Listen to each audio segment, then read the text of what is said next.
मानवीय क्रियाओं में नैतिकता के निर्धारक और परिणाम। मानवीय आचरणों में नैतिकता के निर्धारक तत्व। मानवीय आचरण में एक समान आचरण होने पर भी जो कारक इन आचरणों की नैतिकता का स्वरूप या तो बदल देते हैं या नैतिकता अनैतिकता की मात्रा को कम या ज्यादा कर देते हैं, उन्हें आचरण की नैतिकता के निर्धारक तत्व कहते हैं। पहला कि वे कारक जो आचरण की नैतिकता बदल देते हैं। ऐसे दो महत्वपूर्ण कारक हैं जो एक प्रकार के ही आचरण के नैतिक मूल्य को एक दूसरे से भिन्न कर देते हैं। इनमें से एक स्रोत मनुष्य के भीतर होने के कारण आंतरिक है, तो दूसरे का स्रोत मनुष्य से बाहर होने के कारण बाह्य है। मनुष्य के भीतर विद्यमान आंतरिक स्रोत जो मानवीय आचरण की नैतिकता को परिवर्तित करता है, इरादा कहलाता है। यदि दो मनुष्य दो अलग अलग इरादों से एक ही कार्य करें और उनके परिणाम भी समान आए, तो उसमें इरादों में अंतर के आधार पर उनके कार्यों का नैतिक मूल्य अलग अलग होगा। जैसे इसे समझने हेतु तीन अलग अलग व्यक्तियों का उदाहरण ले सकते हैं।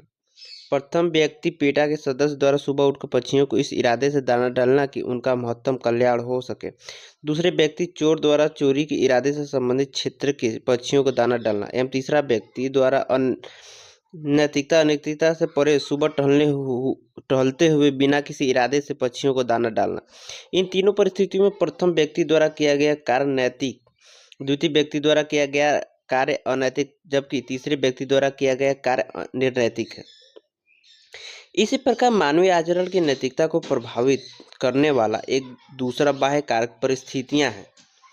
यदि अलग अलग व्यक्ति अलग अलग परिस्थितियों में एक समान कार्य करे तो और उनके परिणाम भी समान आए, तो भी परिस्थितियों में बदलाव के आधार पर एक समान आचरण का कार्य का नैतिक मूल्य भिन्न भिन्न होगा। किसी एक दशा में यह आचरण नैतिक होगा तो दूसरी और तीसरी परिस्थितियों में क्रमशः अनैतिक एवं निर्नैतिक हो सकता है। जैसे तीन आईपीएस अधिकारियों ने प्रथम अधिकारी द्वारा किसी बहुसंख्यक समाज द्वारा अल्पसंख्यक पर हमला के क्रम में गोली चलाने का आदेश देना, जिसमें 5 लोगों की जान चली गई। द्वितीय अधिकारी द्वारा किसी विश्वविद्यालय में छात्रों पर छोटे झड़प होने पर गोली चलाने का आदेश देना, जिनमें 5 छात्रों की जान चली गई। एवं तीसरे पुलिस अधिकारी द्वारा विकल्पहीनता की दशा में गोली चलाने का आदेश देना, जिनमें 5 व्यक्तियों की जान चली गई। इन तीनों की ही परिस्थितियों में 5 व्यक्तियों की मृत्यु हुई, परंतु प्रथम अधिकारी द्वारा किया गया कार्य नैतिक, द्वितीय अधिकारी द्वारा किया गया कार्य अनैतिक, जबकि तृतीय अधिकारी द्वारा किया गया कार्य निर्नैतिक है। दूसरा कि आचरण की नैतिकता की मात्रा को प्रभावित करने वाला कारक। किसी आचरण की नैतिकता या अनैतिकता की मात्रा अर्थात कम नैतिक से ज्यादा अनैतिक, कम नैतिक से ज्यादा अनैतिक तथा ज्यादा अनैतिक से कम नैतिक और ज्यादा अनैतिक से कम नैतिक, इस प्रकार की मात्रा में बदलाव का एक प्रमुख कारण आचरण से उत्पन्न होने वाले अच्छे या बुरे प्रभाव की मात्रा से संबंधित होता है। उदाहरण के लिए चोरी जैसा अनैतिक कृत्य यदि एक बार किसी धनाढ्य या संपन्न व्यक्ति के प्रति किया जाए और दूसरी बार किसी गरीब या वंचित के प्रति हो, तो इन दोनों चोरियों में पहली चोरी कम अनैतिक जबकि दूसरी चोरी ज्यादा अनैतिक होगी। इस प्रकार एक बच्चे के प्रति की गई यौन हिंसा एवं एक वयस्क के प्रति की गई यौन हिंसा में बच्चे के प्रति की गई यौन हिंसा ज्यादा अनैतिक होगी। और इसी कारण हम भारतीय राज्यों में बच्चों के प्रति यौन हिंसा हेतु एक अलग कानून पॉक्सो का विधान देखते हैं। मानवीय आचरण की नैतिकता या अनैतिकता मात्रा को घटाने बढ़ाने का दूसरा कारक ज्ञान की मात्रा से निर्धारित होता है। यदि एक ही प्रकार की अनैतिकता कम ज्ञान रखने वाले तथा ज्यादा ज्ञानी व्यक्ति द्वारा की जाए, तो पहले व्यक्ति के कृत्य को कम अनैतिक एवं दूसरे व्यक्ति के कृत्य को ज्यादा अनैतिक कहेंगे। तीसरा कि मानवीय आचरण के नैतिकता या अनैतिकता की मात्रा को प्रभावित करने वाला अन्य कारक उत्तरदायित्व की मात्रा तथा शक्ति एवं प्रतिकार से जुड़ा हुआ है। जिस व्यक्ति के पास शक्ति एवं अधिकार जितना ज्यादा होगा, उस व्यक्ति का उत्तरदायित्व भी ज्यादा होगा। ऐसे में यदि अधिक उत्तरदायित्व वाला व्यक्ति अपने पद एवं शक्ति का दुरुपयोग करते हुए कोई अनैतिक कार्य करे, तो इसे ज्यादा अनैतिक माना जाएगा। जैसे आईएएस के पद पर बैठे अधिकारी एवं एक क्लर्क दोनों के संदर्भ में भ्रष्टाचार अनैतिक है। लेकिन यदि यह दोनों किसी कार्य के बदले 50,000 की रिश्वत लेते हैं, तो आईएएस द्वारा की गई ऐसी रिश्वत क्लर्क की तुलना में ज्यादा अनैतिक है, क्योंकि आईएएस का प्राधिकार बड़ा एवं शक्ति ज्यादा है, इसलिए उसका दायित्व भी अधिक है। उपयुक्त वर्णन के आधार पर यह निष्कर्ष निकाला जा सकता है कि इरादा, परिस्थितियां और किसी कार्य के व्यक्तियों पर पड़ने वाला प्रभाव कार्य करने वाले के पास विद्यमान ज्ञान तथा शक्ति का प्राधिकार ऐसे महत्वपूर्ण कारक हैं जो मानवीय आचरण की नैतिकता को प्रभावित करते हैं।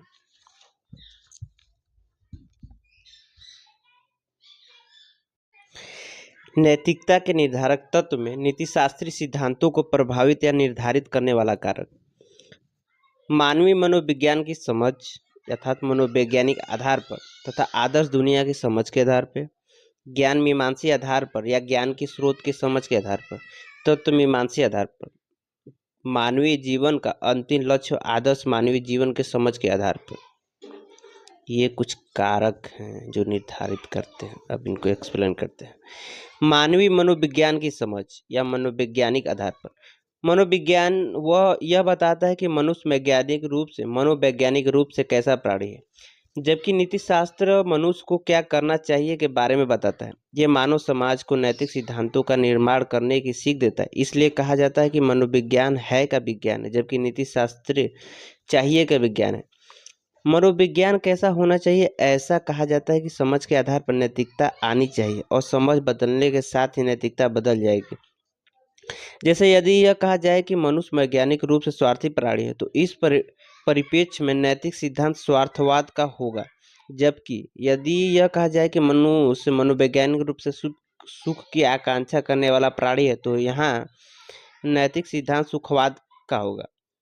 दूसरा कि आदर्श दुनिया की समझ के आधार पर, आदर्श दुनिया के समझ के आधार पर नीतिशास्त्री सिद्धांतों को प्रभावित या निर्धारित करने वाला कारक। दूसरा है आदर्श दुनिया की समझ। विश्व के विभिन्न धर्मों में एक आदर्श दुनिया का मॉडल प्रस्तुत किया गया है, जिसमें यह बताया जाता है कि मनुष्य को कैसा कर्तव्य करना चाहिए का विज्ञान मूलतः नीतिशास्त्र से जुड़ा हुआ है। धार्मिक दृष्टि से देखें तो विभिन्न धर्म जैसे ईसाई, इस्लाम और हिंदू धर्म में स्वर्ग और नरक की परिकल्पना की गई है। मानव यदि अच्छे कार्य करता है तो यह स्वर्ग, जबकि बुरे कर्मों के आधार पर उसे नरक में जाना पड़ता है। मानव के लिए स्वर्ग एक आदर्श दुनिया है। इसी के प्राप्ति हेतु मानव वर्तमान जीवन में अच्छे कार्य हेतु प्रेरित होता है। आधुनिक पंथ निरपेक्षताओं में मार्क्स का मार्क्सवाद और गांधी का रामराज्य आदर्श दुनिया की परिकल्पना से जुड़े हुए प्रतीत होते हैं। इधर से भागा तो कुल मिला पीटे लगेला भैया, कुल के भगा तो।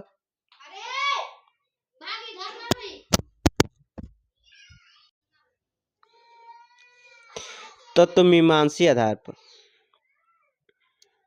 मनुष्य की तत्व मीमांसा कुछ विचारकों के अनुसार नैतिक सिद्धांतों का आधार है। तत्व का अर्थ यथार्थ वास्तविक, जबकि मीमांसा का अर्थ विश्लेषण है। विचारकों के अनुसार मानव शरीर एवं चेतना से बना हुआ है। शरीर का विकास इंद्रियों से हुआ है और इंद्रियों की इच्छाएं होती हैं। इच्छाओं की पूर्ति उपभोग से होता है, जिससे मानवीय शरीर को सुख की अनुभूति होती है। भौतिक शरीर एवं उसकी इच्छाओं को तरजीह देने वाले विचारकों को भौतिकवादी या उपयोगितावादी कहा जाता है, और इस प्रकार की नैतिकता को भौतिकतावादी नैतिकता या उपभोक्तावादी नैतिकता कही जाती है। भौतिकतावाद के अनुसार मनुष्य का मूल भौतिक शरीर है और भौतिक शरीर की इच्छाओं की पूर्ति ही जीवन का लक्ष्य है। इस नैतिकता के बाजारवाद, पूंजीवाद, उपभोक्तावादी आदि जुड़ा हुआ है। भौतिकतावाद में मानवीय मूल्य परिवर्तनशील होते हैं, जबकि विचारकों का दूसरा वर्ग चेतना को मनुष्य का मूल तत्व मानता है और इस वर्ग के अनुसार इसी चेतना का विकास या कल्याण मानव समाज का लक्ष्य होना चाहिए। इसे ही आध्यात्मिक विकास कहा जाता है। आध्यात्मिकता से मनुष्य का मूल्य सदा अस्थायी होता है, अर्थात जो मूल्य हमें चेतना द्वारा मिलते हैं वो अस्थायी होते हैं। ज्ञान मीमांसा के आधार पर, कुछ विचारकों के अनुसार मनुष्य क्या ज्ञान मीमांसा नैतिक सिद्धांत का आधार है। ज्ञान के स्रोत के संबंध में विचारकों द्वारा इसे अनुभववाद एवं बुद्धिवाद जैसे विचारों में विभाजित कर अध्ययन किया जाता है। अनुभववाद, इस विचारधारा के अनुसार सारा मानवीय ज्ञान अनुभव से ही प्राप्त होता है। यह ज्ञान परिवर्तनशील होता है, इसलिए नैतिक ज्ञान एवं नैतिक मूल्य भी अनुभव के आने के कारण परिवर्तनशील होंगे। अनुभव देश काल परिस्थितियों में परिवर्तित होता रहता है। इस विचारधारा को मानने वाला लोग अनुभववादी, जबकि विचारधारा अनुभववाद कहलाता है। बुद्धिवाद, इस विचारधारा के अनुसार सारा मानवीय ज्ञान बुद्धि से प्राप्त होता है। बुद्धि नियमों को का ज्ञान प्राप्त कराती है। नियम देश काल में परिवर्तित नहीं होते, जबकि भौतिक ज्ञान से प्राप्त ज्ञान मूलतः अपरिवर्तनशील एवं अस्थायी होते हैं।